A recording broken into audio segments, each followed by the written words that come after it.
Imagine ordering your new home from a catalog and assembling it yourself. Long before anyone heard of flat pack IKEA furniture, early 20th century Americans were doing exactly that. Mail order kit homes, sold by companies like Sears, Aladdin, and Montgomery Ward, came by railroad boxcar with all the pieces needed, from tens of thousands of pre-cut lumber parts to doors, windows, nails, and even doorknobs. Hi everyone, Ken here. Hit that subscribe button and let's explore how kit homes influence the homes we live in today. By the early 1900s, a perfect storm of industrial innovation and societal needs set the stage for kit homes.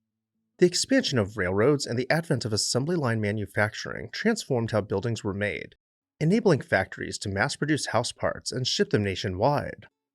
Mail order giants like Sears Roebuck and Company and Montgomery Ward had already revolutionized retail by sending catalogs to millions.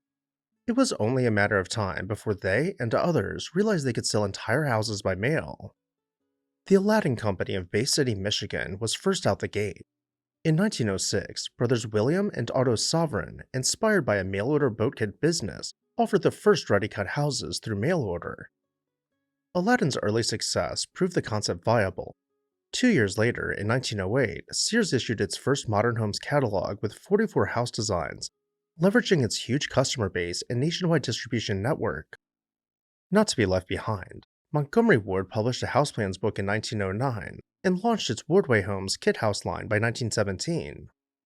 Soon, other firms joined the fray, companies like Gordon-Van Tine, which actually supplied kits from Montgomery Ward, Harris Brothers, and eventually Lustron. Crucially, federal innovations like rural free delivery and parcel post meant even remote farm families could receive heavy freight. A railroad siding in a small town might suddenly host a boxcar loaded with someone's future home. Piece by piece, America was being built by mail. These companies promised convenience, efficiency, and affordability, all delivered to your nearest train station. But when it comes to kit homes, Sears Roebuck and Company is the name that resonates with almost everyone. Between 1908 and 1940, Sears sold about 70,000 homes in approximately 370 styles across the United States. From quaint cottages costing a few $100s to elegant two-story homes costing a few thousand, Sears had a model for every taste and budget. These weren't flimsy shacks either. Sears honor-built homes used high-quality lumber like southern yellow pine and cypress, and came with modern conveniences like central heating, indoor plumbing, and electricity, which were cutting-edge luxuries for many buyers in the early 1900s. One secret to Sears' success was vertical integration and efficiency.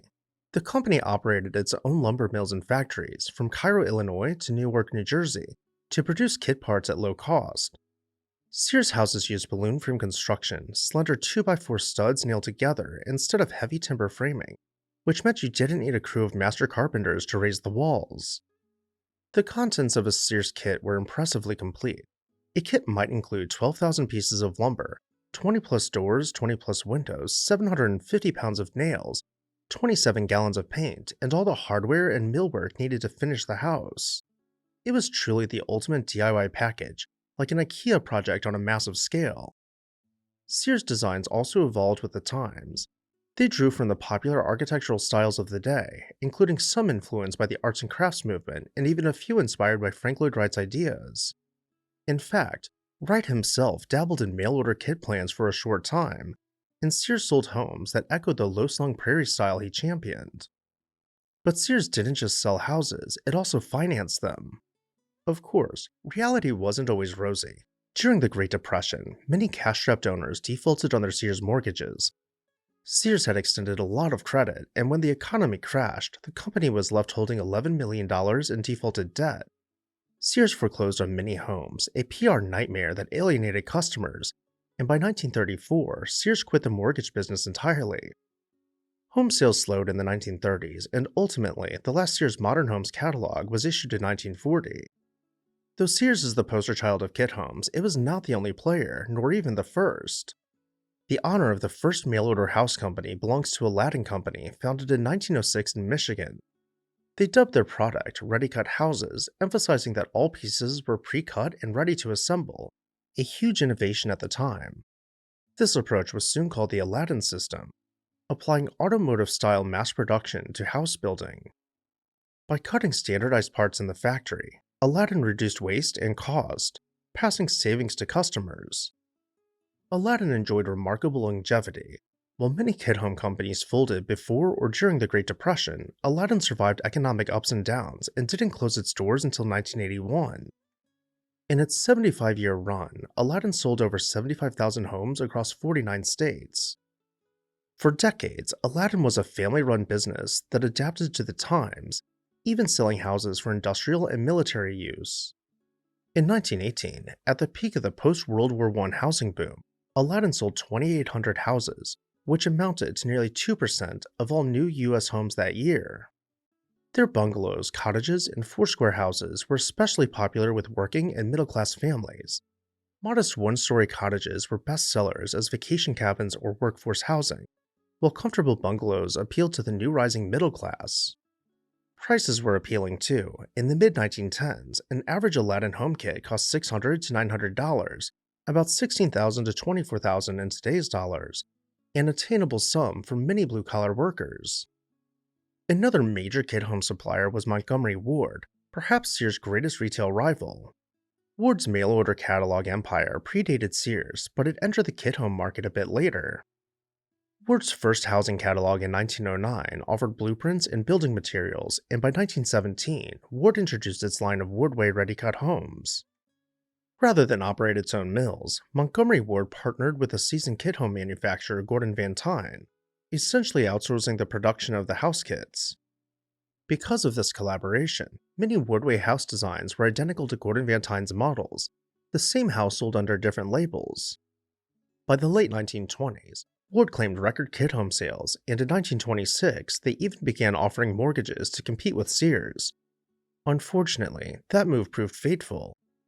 When the Great Depression hit, Ward's customers defaulted on their home loans in droves, and Montgomery Ward got stuck holding the bag. The Wardway experiment lasted barely 15 years, but it left behind thousands of Wardway kit homes, many of which still stand. Beyond these big three, over a dozen companies played in the kit home arena through the 1910s and 1920s. Gordon-Van Tine not only ghost-built Ward's kits, but sold its own brand of kits nationwide. Companies like Lewis Liberty Homes, Sterling Homes, Harris Brothers, Pacific Readi-Cut Homes, and others each had a slice of the market. The competition was fierce, but also collaborative in a sense. Architects and their designs flowed between companies, and many house plans were strikingly similar from one catalog to another. A popular craftsman bungalow layout or a cozy colonial revival might appear under 5 different brand names. For the homebuyer, it didn't matter much whose name was on the catalog. What mattered was that you could afford the home and trust its quality. And by and large, these kit houses delivered on their promises of quality, comfort, and economy.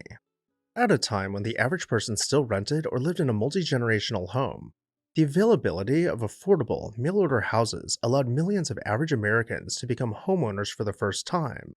These kits turned the great American dream into a do-it-yourself project, empowering people of modest means to literally build their own dream. The economic impact was huge. A Sears kit in the 1910s could cost as little as $600, roughly 1 year's salary for an average worker at the time. If that sounds high, consider that these prices included all the materials for a complete house, and you'd own it outright or with a small mortgage instead of paying rent indefinitely. The value proposition was clear. In many cases, families who'd bought kit homes ended up with instant equity. The house was often worth more finish than the cost of the kit and labor. Sears estimated a do-it-yourself builder saved 20 to 30% of the cost, essentially gaining sweat equity from day one. That financial cushion was life-changing for working-class families, offering stability and an asset to build wealth. At a broader level, the kit home phenomena spurred growth in new suburban and semi-rural neighborhoods, where young families could afford a little land and a cozy house of their own.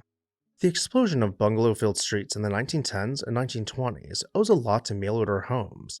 Entire suburban subdivisions in places like Michigan, Illinois, and Washington state were built by developers using kit house plans, creating cohesive neighborhoods of charming, affordable homes. Architecturally, kit homes influenced American towns by the sheer ubiquity of certain styles. The reason we associate 1920s America with craftsman bungalows, for example, is partly because companies like Sears and Aladdin sold so many of them.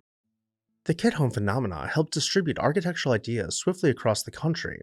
If a style sold well in the catalog, it would pop up in every state within a couple of years. This was an early form of what we might call viral design trends, long before HGTV or the internet. Kit companies also didn't shy away from innovative construction materials. Sears, in particular, introduced new materials into their packages as technology advanced. For instance, they were early to offer asphalt roof shingles, which were cheaper and easier to install than traditional wood shingles. They even sold an early form of drywall, Goodwall plasterboard, as an alternative to plaster and lath, giving buyers a fire-resistant and easy-to-install wall material.